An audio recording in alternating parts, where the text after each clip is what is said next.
Hello, আমি Anjana from Kolkata. আজকে আপনাদের কাছে আমি একটি চটজলদি জলখাবারের রেসিপি নিয়ে এসেছি।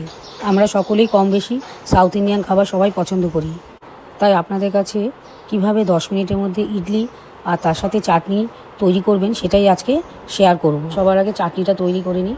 এখানে দেখুন আমি প্যান বসিয়ে দিয়েছি, প্যানের মধ্যে সাদা তেল দিয়ে দিয়েছি, দিয়ে সর্ষে ফোড়ন দিয়ে শুকনো লঙ্কাও ফোড়ন দিলাম।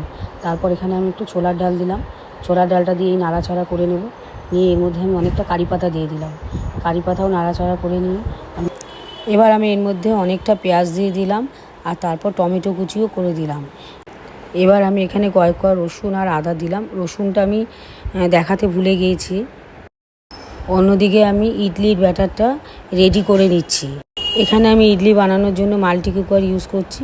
দেখুন এখানে আমি পরিমাণ মতো জল নিয়ে নিলাম। দেখুন তার জন্য এখানে আমি একটু অয়েল ব্রাশ করে নিচ্ছি।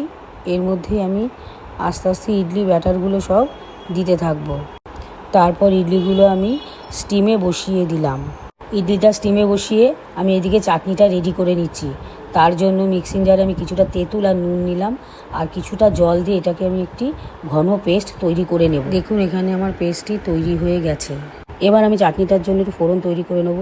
প্যানে আমি কিছুটা তেল দিয়ে শুকনো লঙ্কা ফোড়ন দিলাম, অনেকটা সর্ষে দিলাম। এখানে আমার কাছে কারি পাতা ছিল না, তা দেয়নি, আপনারা থাকলে দেবেন। দিয়ে আমি ফোড়নটা চাটনির মধ্যে ভালো মতো মিশিয়ে নিলাম। এদিকে আমার ইডলিটাও রেডি হয়ে গেছে। দেখুন ইডলিগুলো খুব সুন্দর করে উঠে এসছে। দেখুন ব্রেকফাস্টের জন্য আমার ইডলিগুলো একদম রেডি হয়ে গিয়েছে। আমি যে মাল্টি কুকারে ইডলিটা তৈরি করে দিয়েছিলাম সেটা ভীষণ ভালো হয়েছিল। আপনারা বাড়িতে একবার অবশ্যই ট্রাই করবেন। অনেকের বাড়িতে ইডলি মেকার থাকে না, কিন্তু আপনারা এই মাল্টি কুকারে অবশ্যই ইডলিটা একবার বানিয়ে আমাকে কমেন্ট করবেন।